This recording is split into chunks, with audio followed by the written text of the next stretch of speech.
What's up, Sneaky Nation? SnEaKyPxx here, back with all the news after week number 4 of our Los Angeles Crusaders franchise, with the Crusaders won a game, getting off their 2-game losing streak against division opponents.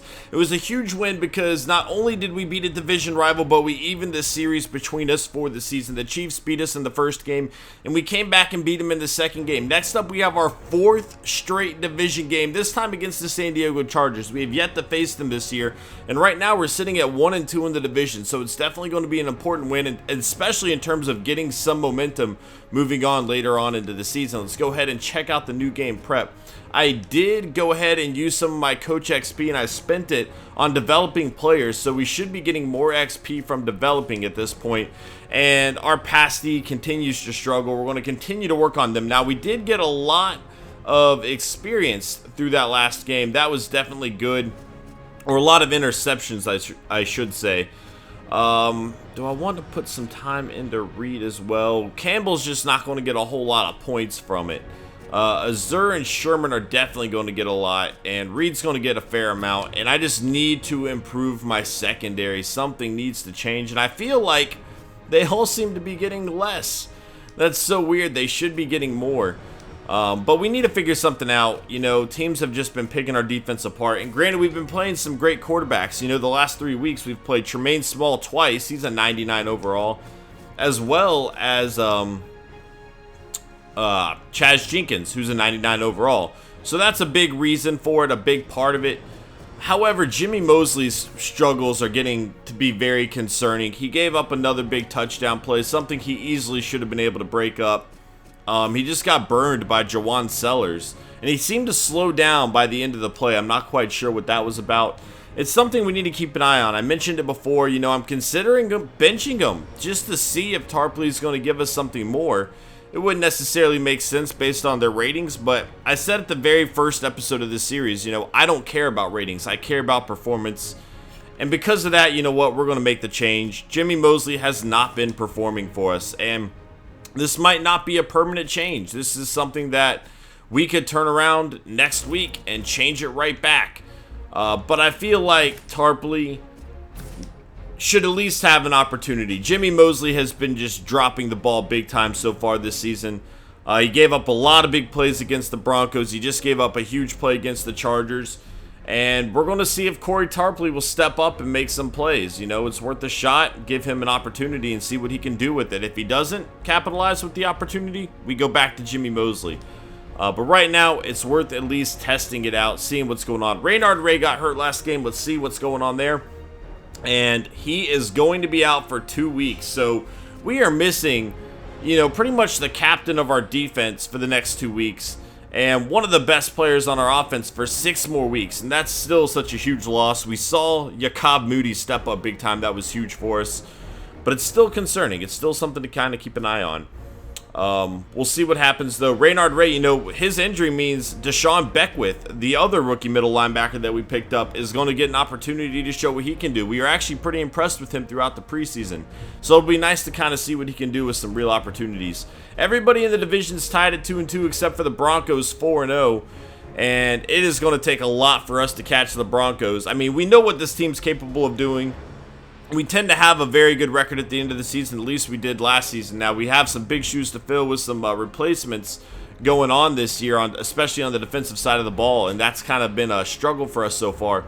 But I do think we are capable of catching the Broncos. We do play them coming up here pretty soon, if I'm not mistaken. And if we do, and if we win that game, not only are we tied with them, but we're 1 game closer to them. Okay, so oh man. We have such a tough schedule to start this season now. I mean, this is just pretty brutal right here.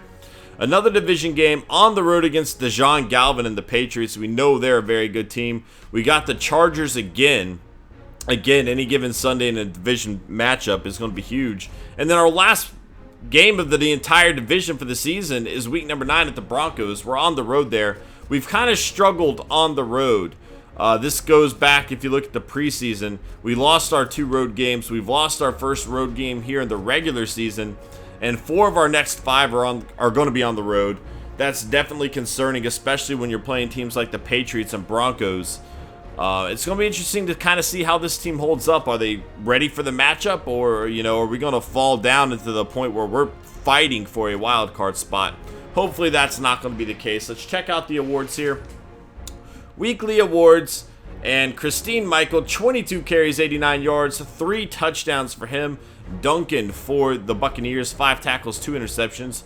Harmon for the Patriots, 10 tackles, 2 interceptions. And then T.R. Foreman, 36-47, 396 yards, and 4 touchdowns there for the Colts. We'll briefly check out some stats within our own division here.